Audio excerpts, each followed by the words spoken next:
Ramadan boleh selesai nak, tapi ketaatan tidak akan selesai. Ramadan boleh meninggalkan kita sementara, tapi sesungguhnya kita tetap harus menjadi manusia Ramadan walaupun kita di bulan Syawal. Dan itu melakukannya bersama dengan keluarga, sebagaimana keluarga membersamai kita dan kita membersamai mereka di bulan Ramadan. Karena apa? Mendapatkan keluarga itu nikmat, tapi mendapatkan keluarga yang kita bersama mereka itu taat, itu rahmat. لبيك اللهم لبيك لبيك لا شريك لك لبيك لبيك الحمد والنعمة لك والملك لا شريك لك.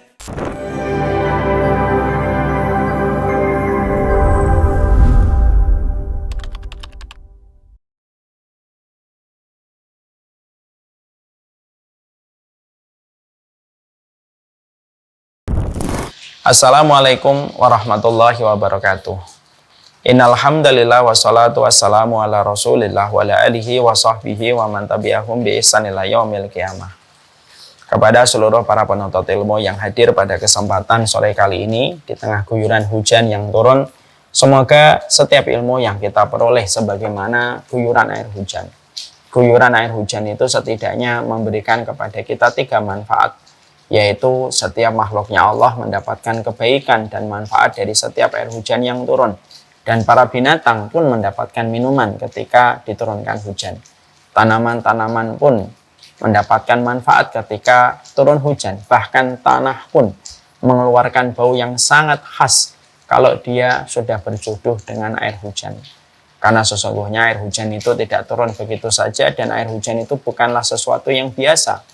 Hujan itu merupakan nikmat, dan salah satu pelajaran yang kita dapatkan dari hujan itu adalah memberikan manfaat kepada setiap makhluknya. Hujan itu yang kedua menghidupkan yang mati dari tanah-tanah yang gersang. Berapa banyak tanah yang gersang ketika setiap manusia sudah putus asa untuk menggarapnya, dengan turunnya air hujan Allah hidupkan kembali apa yang mati. Dan air hujan itu pun kita menjumpai dan kita mendapatkan. Air hujan itu membasahi yang kering di antara permukaan bumi yang kita injak ataupun yang ada di sekitar kita. Kita pun berharap bahwasanya ilmu yang kita pelajari pun memberikan kepada kita 3 kebaikan. Ilmu itu menghidupkan apa yang mati pada hati kita. Semoga kucuran ilmu yang kita peroleh dari kitabullah, yang kita dapatkan dari apa yang disampaikan oleh sabda Nabi, membasahi yang kering pada jiwa kita. Dan semoga setiap ilmu ini memberikan manfaat dan bukan hanya menjadi retorika dan bukan menjadi endapan di dalam kepala dan pikiran kita, tapi betul-betul memberikan kebaikan di dalam kehidupan kita. Kita berharap di tengah guyuran hujan yang begitu deras di kota Bekasi, kita berharap semoga kita tetap mendapatkan ilmu setiap perjalanan hidup kita, dan semoga kita tidak diharamkan dari tetesan-tetesan ilmu sebagaimana tetesan hujan yang datang dan mengalir pada kehidupan kita. Semoga kita senantiasa mendapatkan ilmu, karena ilmu adalah energi dan petunjuk itu merupakan kekuatan besar dalam kehidupan kita. Bagaimana kita akan mendapatkan energi dan bagaimana pula kita akan mendapatkan petunjuk dan kekuatan dalam kehidupan kita kalau bukan karena ilmu. Ya Allah, semoga kita tidak sebagaimana kaum Yahudi ketika mereka memiliki ilmu tetapi tidak mampu beramal. Semoga pula kita tidak sebagaimana kaum Nasara. Mereka beramal tetapi mereka tidak dibimbing dan tidak diiringi dengan ilmu. Kepada Allah kita berharap semoga kita menjadi kaum di antara 2 kesesatan antara Yahudi dan Nasara, dan semoga Allah menunjukkan kepada kita petunjuk sebagaimana ilmu bisa membawa kebaikan sebagaimana hujan ketika menghidupkan yang mati. Alhamdulillah, tentunya senantiasa kita bersyukur betul kepada Allah Subhanahu wa taala, karena kesyukuran itu merupakan materi terpenting ketika kita hidup pada zaman kapitalisme. Materialisme sudah sedemikian menggurita dan semuanya itu ditakar dengan profit yang kita peroleh dan kuantitas harta yang kita kumpulkan. Tidak ada obat atas fitnah materialisme dan kapitalisme kecuali adalah ketika kita senantiasa kita bersyukur kepada Allah. Perkara yang membuat kita mudah depresi itu ada 3. Yang pertama, ambisi yang tidak ada habisnya. Kalau kita sudah punya ambisi, tidak ada habisnya. Cita-cita boleh, keinginan kuat tentunya distekankan dan diperbolehkan di dalam Islam. Tetapi ambisi itu berbeda. Ambisi itu menjadikan kita tidak akan pernah mau untuk taat kepada aturan, tidak akan pernah membedakan mana yang haram dan mana yang halal, dan mungkin tidak akan membedakan siapa yang kita korbankan selama kita bisa mendapatkan apa yang kita inginkan. Itu ambisi. Kalau cita-cita yang kuat itu tetap memperhatikan mana halal dan haram. Cita-cita yang kuat itu tidak menafikan kewajiban kita kepada banyak hal, terutama untuk keluarga kita, untuk mewujudkan apa yang kita mau. Makanya yang merusak itu adalah, pertama adalah ambisi. Yang kedua, gengsi. Gengsi itu menjadikan kita terkadang melakukan apa saja. Dan yang ketiga, mimpi yang panjang atau panjang angan-angan itulah yang membuat seseorang itu mudah depresi dan mudah frustasi. Pada zaman kapitalisme, ketika semua orang itu selalu dilihat dari sudut pandang kuantitas hartanya dan selalu dipandang dari pencapaian-pencapaian materi yang dia kumpulkan. Tidak ada obat atas penyakit kronis yang sangat berbahaya ini, kecuali adalah nilai kesyukuran yang kita berikan pada kehidupan kita. Materialisme setiap detiknya meminta korban.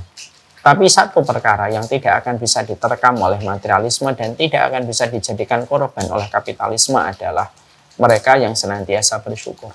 Orang yang bersyukur, dia tidak akan ambisi. Dia tetap punya cita-cita yang besar. Tetapi cita-cita yang besar yang dia miliki tidak menjadikan dia berambisi. Dia tetap bersahaja tanpa dia memiliki gengsi dan memiliki egois di dalam kehidupannya. Dan dia tidak akan panjang angan-angan. Dia tahu bahwasanya kehidupan bukan hanya babak pertama di dunia, tetapi ada babak kedua yang akan dia lanjutkan setelah perjalanan babak pertama. Inilah yang menjadikan kita memahami betul. Inilah yang menjadikan kita sangat mengerti betul perjalanan kita dalam kehidupan ini ketika kita dihadapkan pada satu kondisi kapitalisme, pada kondisi materialisme. Tidak ada yang bisa menyelamatkan kita dari kronisnya kapitalisme dan kronisnya materialisme, kecuali adalah ketika kita memiliki hati yang senantiasa bersyukur kepadanya dalam setiap urusan kehidupan kita. Semoga kita menjadi hamba yang bersyukur, semoga keluarga besar dari Ciniro juga menjadi hamba-hamba yang senantiasa bersyukur kepadanya dalam setiap urusan kehidupan kita. Syukur menjadikan kehidupan kita bersahaja, syukur menjadikan kita bisa menikmati setiap apapun yang Allah berikan di dalam kehidupan kita, dan bersyukur menjadikan kita mendapatkan ketenangan dan mendapatkan pula kelapangan. Ini yang tidak akan bisa diberikan oleh kapitalisme sebesar apapun harta yang mungkin ditawarkan kepada setiap manusia. Semoga Allah tidak mengharamkan kita dari hidup yang bersahaja, Allah tidak mengharamkan kita dari hidup yang tenang, hidup yang lapang. Dan Allah tidak mengharamkan kita di dalam kehidupan kita dari sebuah ketenangan di dalam kehidupan. Amin insyaallah. Keluarga besar Ciniro yang semoga Allah rahmati. Kita pada kesempatan hari ini akan mencoba untuk berbicara dari sebuah perenungan kita. Karena sesungguhnya setiap momen harus selalu merenung dalam perjalanan hidupnya. Kita tentunya paham bahwasanya hari ini kita sudah berada pada 5 hari terakhir sebelum Syawal kita tinggalkan. Dan tentunya Ramadan sudah kita tinggalkan hampir 20 hari yang lalu. Dan tentunya setelah kita meninggalkan Ramadan, kita harus memikirkan apa yang harus kita lanjutkan pada kehidupan kita setelah Ramadan itu kita tinggalkan. Karena kaedahnya pada ayat yang Allah firmankan itu begitu luar biasa. Fa'idha faragta fansab. Kalau kamu sudah selesai dengan satu amal, maka berpindahlah kamu kepada amal yang lainnya. Artinya bahwasanya Ramadan kehidupannya telah kita lewati. Seluruh perjalanan yang telah kita lewati bersama Ramadan tentunya dengan ketaatan dan ibadah yang telah kita maksimalkan semampu yang kita kerjakan. Dan Ramadan telah kita lewati. Dan tentunya kita pada kesempatan hari ini kita akan mencoba untuk merenungkan bagaimana kehidupan setelah Ramadan. Supaya kehidupan kita bukan hanya berdasarkan apa yang kita jalani, tapi hidup kita itu berdasarkan kepada apa yang Allah ridhoi untuk kita, sesuai dengan kemampuan kita berjalan menuju kepadanya. Tentunya kita paham sebelum kita membahas ini, tentunya kita mengerti bahwasanya Ramadan itu harusnya secara ideal, Ramadan itu bukan hanyalah sekedar nama bulan. Karena sesungguhnya Ramadan itu harusnya menjadi idealnya itu konsep ideal kehidupan orang beriman itu ya sebagaimana ketika kita menjalani Ramadan kita. Ramadan itu bukan nama bulan, tapi Ramadan itu nama dari konsep ideal kehidupan kita. Karena konsep ideal kita sebagai seorang hamba itu tercermin ketika kita di bulan Ramadan. Kita bangun jam 3 tanpa kita merasa lelah. Ibu-ibu tidak merasa ngantuk, ibu-ibu langsung ketika mereka masuk dapur, mereka mempersiapkan makanan. Anak-anak yang biasanya sulit untuk bangun, mereka mudah untuk bangun. Lalu kita makan bersama, sembari terkadang kita bercanda, sembari kita mempersiapkan sholat subuh kita. Lalu setelah itu kita puasa, banyak melazimi Al-Quran, banyak memberikan sedekah, dan malamnya kita melelahkan diri kita dengan sholat tarawih. Itulah sebenarnya standar kehidupan kita. Standar kehidupan orang beriman itu sebagaimana standar yang kita jalani ketika kita di bulan Ramadan. Karena apa? Ramadan itu adalah madrasah, dan idealnya kita dalam hidup ketika menjadi hambanya Allah itu ya sebagaimana Ramadan. Ibadah itu menjadi prioritas, yang lainnya itu hanyalah sekitar, yang lainnya itu hanyalah tambahan. Makanya sesungguhnya ketika kita paham betapa luar biasanya kehidupan yang telah kita jalani di bulan Ramadan, tentunya inilah yang menjadikan kita senantiasa berkeinginan kuat. Bagaimana ya kehidupan kita bisa kita jalankan sebagaimana Ramadan yang kita jalani selama 30 hari. Karena sesungguhnya kalau kita ingin meraba siapa orang yang diterima oleh Allah Ramadannya, tentunya kita harus paham. Orang yang diterima amal Ramadannya, maka tidak bisa dilihat ketika mereka pas Ramadan. Orang itu baru tahu apakah diterima amalannya di bulan Ramadan ataukah tidak. Ya perhatikan kehidupannya setelah dia dilepaskan dan ditinggalkan Ramadan. Kehidupannya di bulan Syawal bagaimana? Kehidupannya di bulan Dzulqa'dah bagaimana? Kehidupannya ketika di bulan Dzulhijjah bagaimana? Dan Muharram itu bagaimana? Karena apa yang kita jalani pada bulan itu menggambarkan apakah yang kita lakukan di bulan Ramadan itu diterima oleh Allah ataukah tidak. Siapapun yang menjalani bulan Syawal, menjalani bulan Dzulqa'dah, dan menjalani bulan-bulan setelahnya, tapi kita menjalani bulan-bulan itu sebagaimana kita menjalani Ramadan, walaupun waktunya tidak lagi Ramadan, waktunya bisa jadi Syawal, waktunya bisa jadi Dzulqa'dah, waktunya bisa jadi adalah Dzulhijjah. Siapapun yang menjalani kehidupan sebagaimana dia menjalani kehidupan di bulan Ramadan, tarawihnya masih terjaga dalam tanda petik dengan tahajudnya minimal witirnya, mungkin Qurannya masih terjaga minimal mungkin dengan setengah juznya, dan dia masih menjaga kontinuitas ketika dia melakukan seluruh amal tersebut, maka sesungguhnya disitulah kita paham, disitu kita ngerti. Berarti itu merupakan tanda amal Ramadan kita itu diterima oleh Allah ketika amal Ramadan kita menjadikan kita mendapatkan power, mendapatkan kekuatan untuk terus taat walaupun Ramadan telah meninggalkan kita. Makanya kita membaca di dalam surat Al-Lail. Di dalam surat Al-Lail Allah menyampaikan kepada kita sebuah ayat yang indah. Di dalam ayat yang keempat, ayat yang kelima, ayat yang keenam. Ayatnya indah karena ayat ini membuat satu pola yang tentunya harus kita ambil sebagai sebuah kesimpulan plus sebagai pegangan untuk kita. Apa ayat yang keempat, ayat yang kelima, dan ayat yang keenam? Allah itu berfirman, فَأَمَّا مَنْ أَعْطَى وَاتَّقَى وَصَدَّقَ بِالْحُسْنَى فَسَنُيَسِّرُهُ لِلْيُسْرَى. Makanya kita menjumpai dan kita mendapati Allah berfirman di dalam salah satu ayatnya, di dalam 3 ayat yang berurutan pada surat Al-Lail. Fa'amma man a'ta, siapapun orang yang mereka habis bersedekah, wattaqa, dan dia bertakwa setelah mereka itu bersedekah, wasaddaqa bil husna, dan dia membenarkan apapun yang dijanjikan oleh Allah, maka ketika Allah menerima amalan manusia yang diwakili dengan 3 hal, yaitu a'ta, dia berderma dan berinfak, wattaqwa, dia bertakwa dan membenarkan janji surga. Kalau Allah menerima 3 ini, walaupun Allah mewakili dari seluruh amal diwakilkan dengan 3 ini, apa yang Allah nanti akan berikan kepada orang yang telah diterima 3 amalnya ini? Maka Allah menyampaikan sebuah garansi pada ayat yang ke-6, dan ayat ini indah. Allah memberikan sebuah jaminan dan Allah memberikan sebuah garansi. Fasanuyassiruhu lil yusra. Kami akan mudahkan dia untuk melakukan jalan-jalan kebaikan. Di situ kita menjumpai betul bahwasanya ternyata ketika ada satu hamba telah melakukan perjalanan, ketika melakukan ketaatan, maka ketika ketaatan itu dicatat oleh malaikat raqib, ketika amal itu dibawa ke langit, dan ketika amal itu diterima oleh Allah, maka sesungguhnya reward dan penghargaan yang Allah berikan kepada manusia, yang Allah terima amal ketaatan yang dia lakukan dan keibadah yang dia kerjakan, maka Allah memberikan reward, Allah memberikan penghargaan, dan penghargaannya bukan segepok uang dan bukan segepok materi.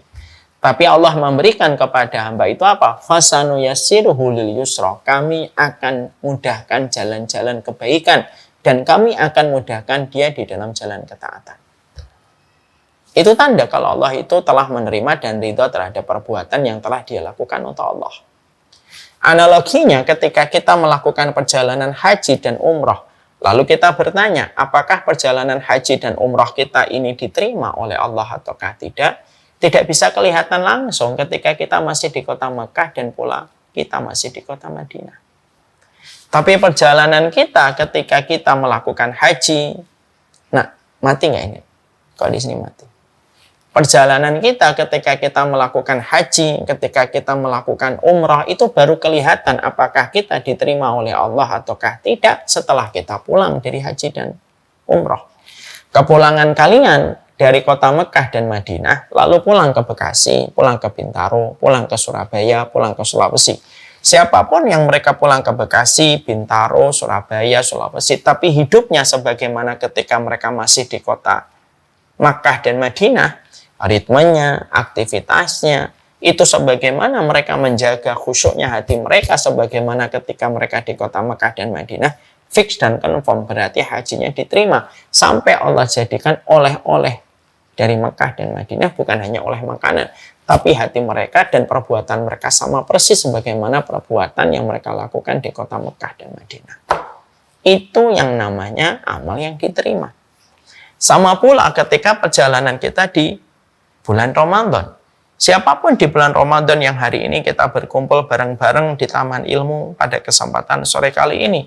Ada yang menghatamkan sekali, ada yang menghatamkan 2 kali, ada yang menghatamkan 3 kali. Ada yang tidak pernah sama sekali absen dan terlewatkan ketika melaksanakan sholat tahajud di bulan Ramadan yang dinamakan dengan taraweh. Ada yang tidak terlewatkan dengan sholat subuhnya dan sederet ketaatan yang kita maksimalkan ketika kita melakukan parade ketaatan itu di bulan Ramadan, maka sungguh demi Allah, maka untuk melihat apa yang telah kita lakukan itu apakah diterima oleh Allah ketika kita mencoba untuk merenungkan posisi kita di hadapan Allah, untuk melihat apakah amal itu diterima oleh Allah ataukah tidak. Simpel. Apa yang kita lakukan di bulan Syawal ini sangat menggambarkan dan mencerminkan amal kita diterima oleh Allah ataukah tidak. Jadi kalau engkau masih dijaga oleh Allah dalam tahajudmu, maka Allah terima tarawihmu. Kalau Allah melihatmu dan Allah menolongmu untuk tetap membuka mushaf, Allah menerima qiraahmu dan tilawahmu di bulan Ramadan. Kalau kita masih juga bersedekah dan berderma, walaupun namanya sudah tidak lagi Ramadan, dan namanya sudah berganti Syawal, tapi kamu tetap sedekah, Allah mungkin menerima sedekahmu di bulan Ramadan. Allah lalu sampaikan kepada kita, fasanul yassiruhu lil yusra. Kami mudahkan semua jalan-jalan ketaatan dan jalan kebaikan kepada orang-orang itu ketika telah diterima dan telah di-ACC seluruh ketaatannya.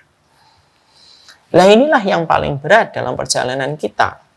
Bahwasanya kehidupan after Ramadan itu terkadang jauh lebih berat daripada kehidupan pas Ramadan. Kadang-kadang ketika, kalau analoginya gini, kalau ada seorang anak tiba-tiba mendapatkan hari itu ibunya meninggal dunia, itu hari berat. Tapi yang lebih berat lagi itu afternya. Kehidupan setelah meninggalnya ibu kita itu yang terkadang berat kita lalui. Tanpa lagi ada doa-doa ibu kita. Tanpa ada lagi munajat-munajat panjang dari ibu kita. Afternya itu menjadi lebih berat.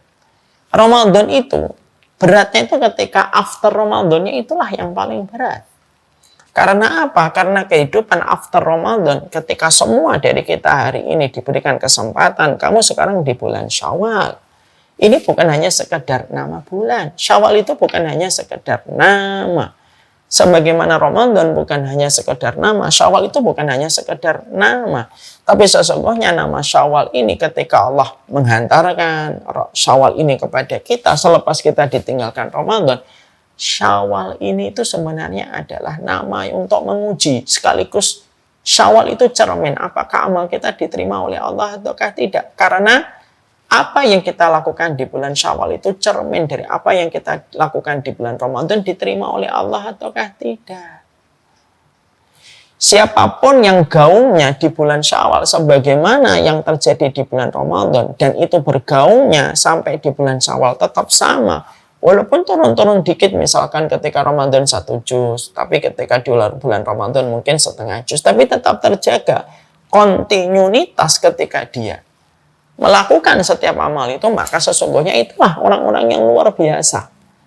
Orang yang mereka tidak hanya mengenal Allah di bulan Ramadan, tapi juga mengenal Allah di bulan Syawal. Mereka bukan hanya menjadi Ramadhaniun, orang yang disebut sebagai orang yang hanya beribadah di bulan Ramadan, tapi mereka menjadi Rabbaniun, orang-orang yang mereka itu beribadah kepada Allah bukan hanya ketika Ramadan semata. Mereka hadir untuk Allah bukan hanya di satu musim, tapi mereka hadir kepada Allah dalam berbagai macam musim, walaupun Ramadan itu telah hilang. Ramadan itu hanyalah kondisi yang membantu kita untuk beribadah kepada Allah. Tapi Ramadan itu bukan tujuan kita. Ketika kita menjadi hambanya Allah, itu tujuannya hanya untuk bisa mencicipi Ramadan. Bukan. Ramadan hanyalah anak tangga. Tapi tujuan kita itu tetap ridhonya Allah dimanapun kita dan di kapanpun kita itu hidup. Makanya kehidupan after Ramadan itu menjadi berat. Karena ini merupakan bulan pembuktian. Dan membuktikan itu berat. Membuktikan itu berat. Dan pembuktian yang paling berat itu ya ketika selepas Ramadan. Karena hakikat iman kita itu sangat tercermin dan sangat tercermin dan sangat terlihat sekali dan tersingkap sangat jelas sekali ketika kita sudah di luar bulan Ramadan. Dan inilah yang menjadikan kita akhirnya memahami, oh luar biasa. Dan inilah yang menjadikan kita harus paham bagaimana kehidupan kita after Ramadan ini harus kita jaga, harus kita pertahankan betul, supaya betul-betul bulan ini bukan hanya sekedar Syawal, tapi ini betul-betul membuktikan amal kita di bulan Ramadan, semoga betul-betul diterima oleh Allah, berbuah manis dengan pintu ar-Rayyan. Apa yang harus kita lakukan, Ustadz? Kehidupan after Ramadan ini. Kehidupan after Ramadan ini yang harus kita lakukan dan harus tetap kita tetap kontinuitaskan adalah ada beberapa poin yang kita pelajari dan kita dapatkan dari nasihat-nasihat indah, untaian-untaian kalimat hibat yang disampaikan oleh para ulama. Apa yang pertama? Yang pertama adalah berhajat kepada Allah untuk terus meminta supaya Allah itu pilih hati kita untuk tetap khusyuk kepadanya walaupun Ramadan telah diambil menuju kepada sisinya kembali. Lalu nanti akan diberikan kembali setelah 1 tahun. Allah berikan kesempatan untuk kita. Kita berhajat besar kepada kekuatan kehidupan untuk melakukan ketaatan. Ketika kita berhajat kepada kekuatan untuk melakukan ketaatan, ketika Ramadan itu telah selesai, tidak ada yang bisa memberikan seluruh pertolongan lalu kekuatan dalam kehidupan kita untuk melakukan ketaatan itu kecuali Allah. Makanya yang kita lakukan itu apa? Merengeklah kepada Allah supaya Allah itu membantu kita dan tidak meninggalkan kita walaupun sekejap mata, supaya kita tetap merasakan nikmatnya istiqomah walaupun Ramadan itu telah terlewat. Allah menyampaikan di dalam surat Fatir ayat yang ke-15, ya ayyuhan nasu antumul fuqara ilallah wallahul ghaniyul hamid. Wahai manusia, antumul fuqara ilallah, kalian semua itu fakir di hadapan Allah, dan Allah itu maha kaya lagi maha terpuji. Kita semua ini fakir sama Allah, fakir harta, fakir rezeki, fakir fasilitas, fakir kebutuhan hidup, termasuk salah satunya fakir terhadap pertolongan supaya kita bisa melakukan ketaatan. Tidak ada ketaatan yang kita lakukan bukan karena kehebatan kita, dan ini kan sudah sering disampaikan. Dan pula para asatidz sudah sering pula menyampaikan. Kita ini fakir sama Allah. Dan tidak ada yang bisa menolong kita untuk tetap bangun dalam witir kita walaupun di bulan Syawal. Tidak ada yang mampu membantu kita untuk tetap tilawah ketika kita sudah tidak lagi di bulan Ramadan. Dan tidak ada yang mampu membantu kita untuk merogoh kantong kita dan berderma sebagaimana kita mudah berderma di bulan Ramadan kecuali Allah. Kecuali Allah. Dan mintalah kepada Allah supaya kita itu diberikan oleh Allah pertolongan, Ramadan kita diterima, dan ketika Ramadan kita diterima, Allah pasti secara otomatis pasti akan memberikan kepada kita pertolongan untuk kita supaya kita mampu melakukan ketaatan. Ketaatan itu miliknya Allah. Walladzi zayyanahu fi qulubikum wa karraha ilaikumul kufra wal fusuqa wal isyan. Allah itu yang menjadikan iman itu hiasan di hati kita dan menjadikan hati kita itu benci kepada kekufuran, kemaksiatan. Itu hanya Allah semata. Makanya yang kita lakukan itu apa? Berdoa. Makanya tidak salah kalau kita menjumpai dan kita mendapati para ulama dulu, dari para sahabat, para tabi'in. Ketika mereka ditinggalkan Ramadan, tidak ada yang mereka minta, kecuali mereka minta kepada Allah. Supaya ketika mereka itu setelah ditinggalkan Ramadan itu, Ramadan mereka diterima. Makanya sampai Imam Rajab itu berkata begini. Kana sahaba, kana salaf, yad'un Allah fi sittati asyurin ayyuballighuhum bir Ramadan wa kanu yad'un Allah sittata asyurin ba'da Ramadan ayat taqabbala minhum amalahum fi ma ma'na. Makanya sampai disebutkan dalam kitab Lataiful Ma'arif, para sahabat, orang-orang solih, orang-orang yang cerdas di dalam agama kita, selain mereka itu beramal, mereka itu diterangkan peta kehidupan orang-orang solih terdahulu itu 6 bulan sebelum datangnya Ramadan, mereka merengek sama Allah supaya mereka diberikan kesempatan mencicipi Ramadan. Dan tidaklah mereka sudah memasuki Ramadan, tidaklah mereka sudah dimasuki Ramadan dan mereka akhirnya menyempurnakan Ramadan mereka, kecuali ketika mereka sudah meninggalkan Ramadan, kecuali apa yang mereka minta. Mereka minta supaya mereka itu diterima amal Ramadan itu dan mereka lakukan selama 6 bulan. Berdoanya supaya amal Ramadan diterima itu 6 bulan. Kenapa para sahabat itu mereka meminta supaya amal mereka diterima di bulan Ramadan? Sampai mereka lazimi 6 bulan lamanya mereka itu meminta itu kepada Allah. Satu, karena mereka itu berharap supaya betul-betul Ramadan mereka diterima dan doa itu bisa menjadi sebuah kebaikan untuk Ramadan mereka supaya Ramadan mereka berbuah manis dengan surga. Yang kedua, kita paham karena kalau ramalan Ramadan diterima, pasti Allah ngasih kita kekuatan. Sebagaimana dalam surat Al-Lail yang tadi kita dapatkan 456. Fa'amam an a'ta wa taqa wa saddaqa bil husna fasanu yassiruhu lil yusra. Yang kita kejar itu fasanu yassiruhu lil yusra ini. Kapan? Kalau ketaatan kita diterima itu Allah pasti akan memberikan kepada kita. Kami mudahkan jalan-jalan ketaatan dan kebaikan untuk mereka. Jadi kita ini betul-betul meminta sama Allah. Ya Yuhannas wa antumul fuqara ilallah. Wahai manusia, kita ini fakir di hadapan Allah dan kita sangat membutuhkan Allah. Dan kita minta kehidupan after Ramadan yang kita minta kepada Allah itu apa? Mintalah kepada Allah supaya Allah itu memberikan kepada kita diterimanya amal Ramadan yang telah kita lakukan dari seluruh ketaatan dan ibadah yang kita kerjakan.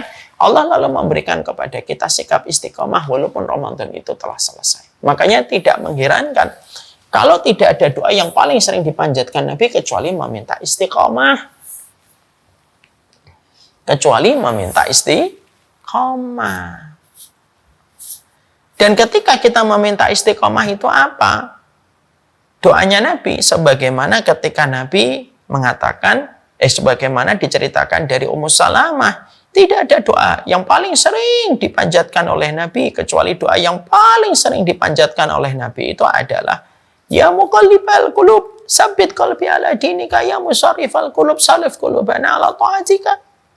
Ya Allah yang menggerak-gerakkan hati, maka tetapkanlah hatiku di atas ketaatan kepadamu. Wahai yang membolak-balikkan hati, bolak-balikkanlah hati kami di atas iman kepadamu. Dan itu kita minta sama Allah. Kita minta dan kita sangat berharap kita minta kepada Allah. Dan kita Harus ingat surat Fatir ayat 15. Antumul fuqara. Kita ini fakir. Fakir kita. Yang bisa membuat kita duduk ngaji hari ini, apakah karena hebatnya kita? Enggak. Apakah karena saya bisa nyapa seluruh para penuntut ilmu yang saya cintai karena Allah, karena saya hebat? Enggak.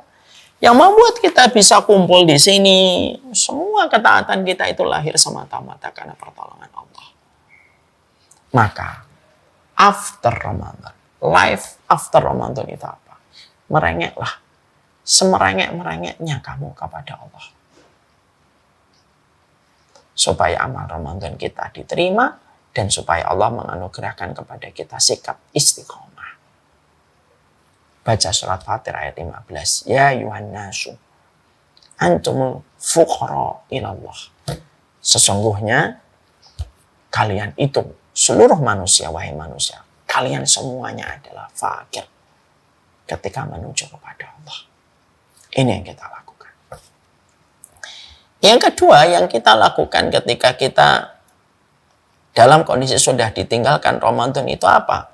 Yaitu adalah memperbanyak kita untuk memohon ampunan kepada Allah. Mari kita buka dulu.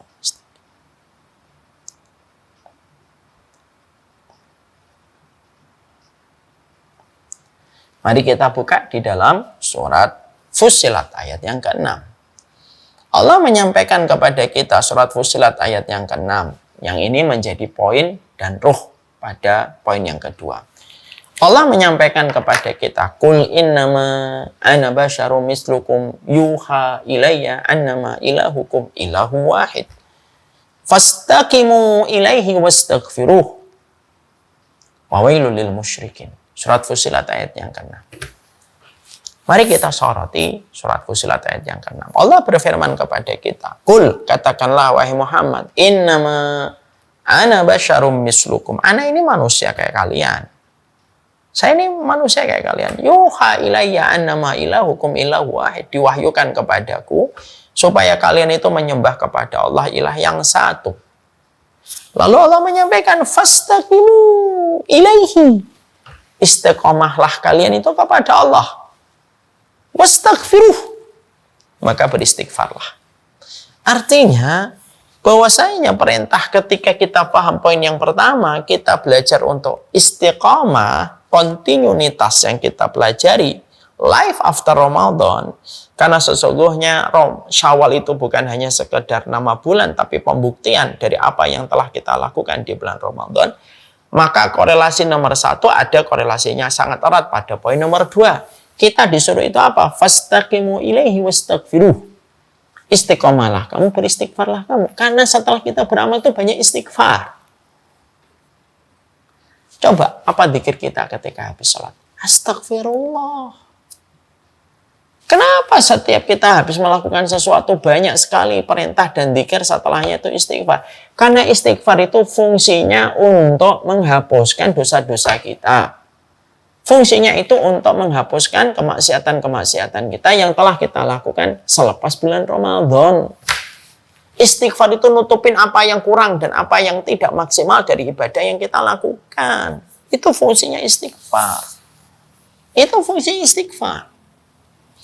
Makanya tidaklah orang ketika mereka gagal istiqomah kecuali kurang istighfar. Jadi kalau ada orang meratapi dosanya, menyesali maksiatnya, tapi dia tidak pernah merasa berdosa sehingga dia menikmati istighfarnya, biasanya tobatnya tidak akan berjalan lama. Karena bertobat itu bukan perkara yang ringan. Tobat itu perjalanan panjang. Yang tidak hanya satu musim, tapi mengenal berbagai macam musim. Sampai kita berjumpa dengan Allah. Terkadang kita dikagetkan dengan kisahnya fulan tobat, fulan hijrah, fulan tobat, fulan hijrah. Tapi setengah jalan selesai. Setengah jalan putar arah. Kenapa banyak orang ketika mereka sudah hijrah, mereka sudah tobat gitu, tapi akhirnya mereka tidak kuat untuk melanjutkan tobatnya? Banyak sebab, tapi salah satunya apa? Gagalnya orang istiqomah ketika melakukan ketaatan itu terkadang karena dia tidak banyak meminta ampunan sama Allah. Makanya istighfar itu merupakan hajat yang tidak terpisahkan. Istighfar itu merupakan modal yang tidak pernah terpisahkan dari mereka. Modal yang tidak terpisahkan dari mereka yang senantiasa ingin untuk mengharapkan istiqomah. Kan kita pengen continue kan? Continue dari apa yang kita lakukan di bulan Ramadan. Ya Allah, saya ingin balik. Hidupku tuh kayak Ramadan lagi. Ini sudah 25 Ramadan, ini sudah 25 Syawal, kok masih malah porak-poranda ibadah saya setelah Ramadan. Kita mulai setelah kita berdoa, ya kita fakir kepada Allah, berdoa supaya Allah memberikan kita istiqomah dan amal Ramadan kita diterima. Yang kedua istighfar, mulai istighfar. Astagfirullah, astagfirullah, astagfirullah. Beristighfarlah setiap waktu, setiap saatnya, sesering mungkin ketika live after Ramadan ini, karena kita tidak tahu pada istighfar yang mana Allah akan menerima istighfar kita, dan pada saat itulah Allah yang akan menghadiahkan kembali istiqomah untuk kehidupan kita. Makanya ayatnya indah. Coba dibaca deh surat Fussilat ayat yang ke-6. Qul innama ana basyarum mislukum yuha ilayya annama ilahukum ilahu wahid fastaqimu ilaihi wastaghfiruh.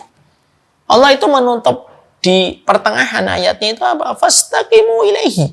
Istiqomah kamu kepada Allah, wastaghfiruh, tapi istighfar. Makanya ketika ada banyak ibadah, itu selama itu istighfar. Ada kemenangan itu setelahnya istighfar. Makanya fasabbih bihamdi rabbika wastaghfir. Jadi setelah menang Fathu Mekah, ketika Rasulullah menang, diperintahkan apa? Fasabbih bihamdi rabbika wastaghfir. Setelah menang, kota Mekah ditaklukkan dengan damai oleh Rasulullah tanpa pertumpahan darah. Perintahnya Allah, fasabbih bihamdi rabbika wastaghfir. Sebutlah nama Rabbmu wastaghfir, dan istighfarlah. Kamu meminta ampunan kepada Allah. Kita habis salat istighfar 3 kali. Astagfirullah, astagfirullah, astagfirullah. Kenapa harus ada istighfar? Bahkan ketika kita baru membaca iftitah pun kita kan minta ampunan kepada Allah kan. Ya Allah, bersihkanlah aku sebagaimana engkau membersihkan pakaian putih dari kotorannya. Semuanya itu menunjukkan kepada kita istighfar itu benih. Dan di antara buah manisnya dari istighfar itu adalah istiqomah. Ya. Jadi kalau ada seseorang ingin untuk diberikan hadiah istiqomah dalam kehidupannya, harus memperbanyak istighfar. Kalau dia sering meminta maaf, berulang-ulang meminta maaf, maka sesungguhnya dia akan mendapatkan pelukan rahmatnya Allah. Bapak dan Ibu, kalau kita mendapati anak kita salah, dan kita masih bersikeras untuk belum memaafkan, tetapi anak itu terus mengatakan, maafin ya Pak, maafin ya Bi, maafin ya Bi, terus ketika bangun, maafin ya Bi. Terus di depan pintu kamar kita tidur, dia rela di depan kamar pintu kita dan berkata, maafin saya ya Bi, maafin saya ya Bi, gitu. Maafin saya ya Bi. Lama-lama kita tidak akan kuat. Lama-lama kita buka pintu dan kita akan memeluknya. Istighfar itu kayak seorang anak yang sedang merajuk kepada orang tuanya supaya orang tuanya memaafkan. Dan hangatan cinta kasih seorang bapak kepada anak ketika anak itu sudah meminta maaf terus-menerus, terkadang hangatnya itu jauh lebih hangat daripada pelukan hangat seorang bapak kepada anak yang mungkin tidak salah dan tidak melakukan apa-apa. Kenapa? Karena terenyuh sang bapak ketika mendapati anaknya sudah salah, lalu dia terus mengulang kata, minta maaf ya Bi, minta maaf ya Bi, minta maaf ya Bi. Lama-lama luluh. Seorang bapak sekeras apapun karakternya, luluh dia pasti. Dan itu menunjukkan kepada kita bahwasanya life after Ramadan itu apa? Harus banyak istighfar. Kita istighfar sama Allah. Ya? Kita memohon ampun, ya Allah, ketika pas Ramadan saya targetnya 10 kali juz, tapi ternyata targetnya cuma 5 kali juz. Kita istighfar, ya Allah, saya istighfar, ya Allah, saya harusnya sedekah saya lebih banyak daripada zakat saya. Ternyata saya cuma bayar zakat tapi jarang sedekah. Semua kekurangan kita tebus dengan permintaan maaf supaya terjadi pemutihan untuk kita. Kalau istighfar kita itu sudah diterima oleh Allah, Allah akan mendatangkan rahmat. Karena kalau sudah dapat rahmat, itulah yang menjadikan kita mendapatkan kembali pertolongan dari Allah ketika Allah itu menolong kita untuk tetap taat kepadanya. Dan yang memberikan itu Allah. Allah itu memilih siapa yang taat di antara hambanya. Dan kita akan dipilih. Kenapa? Karena istighfar kita diterima oleh Allah dan Allah memeluk kita dengan rahmatnya. Dan itu yang kedua. life after Ramadan. Yang kedua. Yang ketiga, yaitu adalah ketika kita tentunya berinteraksi dengan hawa nafsu kita. Ternyata kita paham ya, hawa nafsu itu ternyata bisa kita kendalikan gitu. Dan ternyata kita itu ketika di bulan Ramadan itu pemenangnya. Dan ternyata setan itu betul-betul kita bisa lampaui mereka ketika di bulan Ramadan, di saat kita bisa meninggalkan. Bahkan bukan yang haram, bahkan yang mubah pun bisa kita tinggalkan. Begitu kan? Hubungan suami istri mubah, bahkan itu ibadah. Tapi bisa kita tinggalkan ketika Ramadan datang lalu dilarang. Ketika pada siang hari. Makan dan minum mubah, tapi kita bisa tinggalkan ketika kita di bulan Ramadan. Bahkan tidak sedikit di antara kita itu pas Ramadan, sahurnya itu sederhana. Cukup kurma. Dan ketika berbuka pun sederhana. Sebenarnya itu pun memberikan kepada kita arti hidup itu sesederhana itu sebenarnya. Dari kita makan kurma saja ketika kita, dari makan kurma saja ketika kita sahur, kita itu paham. Ternyata sesederhana itulah arti dunia dalam kehidupan seseorang. Dari cara kita makan sahur itu pun kita tahu. Tapi ternyata disitulah kita paham, kita itu bisa manajemen hawa nafsu sekuat itu. Bahkan yang mubah, yang biasanya minum es teh manis, siang hari jam 1, bahkan banyak di antara kita ngomong, saya kalau makan mah nggak bisa lepas dari es teh. Gitu. Tapi ketika pas Ramadan, dia bisa ninggalin es teh. Bahkan pecinta rokok pun, dan pecandu rokok pun ketika pas Ramadan pun mampu meninggalkan rokoknya dari pagi sampai matahari tenggelam. Artinya, sekuat itulah sebenarnya kekuatan yang kita miliki sebenarnya. Maka ketika Ramadan itu telah selesai, kehidupan after Ramadan itu apa? Yang ketiga, sebenarnya kita kembalikan settingan kita, bagaimana kita memaksakan ibadah, sebagaimana ketika kita paksakan ketaatan di bulan Ramadan. Dan kita tentunya pahamnya, ibadah itu kan dipaksakan menjadi kebiasaan, menjadi kebutuhan, dan menjadi kenikmatan. Itu kan 4 fasenya. Tapi selalu harus dipaksa. Harus dipaksa. Baru akhirnya setelah dipaksa menjadi kebiasaan. Baru setelah kebiasaan menjadi sebuah kenikmatan dan menjadi kebutuhan. Saya dapetin banyak orang yang olahraga gitu ya. Yang mereka badannya, tubuhnya sehat gitu ya, badannya bagus dengan izin Allah gitu. Selalu mereka itu mengatakan bahwasanya kunci untuk mendapatkan kesehatan itu harus memaksa badan kita tetap bergerak. Massa ototnya diperbanyak supaya memiliki massa otot, harus bergerak, harus berkeringat, harus terus melakukan aktivitas, dipaksa. Sebenarnya apa yang disampaikan oleh para personal trainer itu sebenarnya tidak ada. Sebenarnya personal trainer itu benar. Kehidupan kita itu sebenarnya sama, harus dimulai dengan memaksa. Karena kalau kita terus cukupi terus hawa nafsu kita, itu kayak anak kecil yang terus disusui dan ketika disapih dia akan berontak. Maka sesungguhnya kehidupan orang mukmin yang ketiga itu pas memaksa, harus dipaksa. Karena bisa jadi terkadang ketika pada waktu bulan Syawal, belenggu yang membelenggu setan itu ketika dilepas, pada saat itulah setan datang kembali, lalu berkolaborasi dengan hawa nafsu. Lalu ketika mereka berkolaborasi dengan hawa nafsu, maka perkara mubah yang sudah bisa kita tinggalkan itu kadang jadi berat banget untuk kita tinggalkan. Dan kita harus ingat, Allah pernah memberikan kepada kita kekuatan loh, ketika pas Ramadan. Kenapa ini tidak bisa kita lakukan di bulan Syawal? Cuma terkadang kita tidak mau memaksa sedikit. Kita tidak mau memaksa sedikit saja. Padahal kalau kita paksa sedikit itu bisa kita lakukan. Dan kita lakukan kemarin 30 hari. Makanya yang ketiga, kehidupan after Ramadan itu harus kita memulai dengan kata paksaan kembali. Kalau tidak maksa, tidak bisa. Orang kalau bulan Syawal itu, kalau pengen puasa Syawal aja, kalau tidak dipaksa itu kan nggak bisa. Semuanya itu harus dimulai dengan settingan paksa. Paksa saja. Dan waktu ini akan berlalu. Setelah kita maksa, nanti kita akan mendapati semua itu telah kita lakukan. Dan kita akan menjadi sebuah perkara yang baik. Dan itulah menjadikan kita akhirnya memahami kehidupan after Ramadan kita yang ketiga itu apa? Memaksa. Kita harus memaksa. Sehingga akhirnya sebagaimana kita paksakan diri kita tidak minum teh jam 1 siang. Kita tidak minum es, kita tidak minum air dingin ketika jam 9 pagi. Kita tidak makan uduk jam 8 pagi. Itu kan kita paksa. Dan ternyata kita bisa. Makanya akhirnya kehidupan after Ramadan itu apa? Harus memaksa kembali. Supaya akhirnya ketaatan-ketaatan itu mampu kita lakukan dan kita berikan pada perjalanan kita di bulan Ramadan. Kalau ada yang mengatakan, Ustaz, apakah memaksa itu tidak menafikan keikhlasan? Enggak. Keikhlasan itu tidak ada sangkut pautnya dengan kita memaksa apa yang kita kerjakan. Oh, kalau kita maksa ibadah kan berarti tidak ikhlas. Kata siapa sih yang mengatakan itu?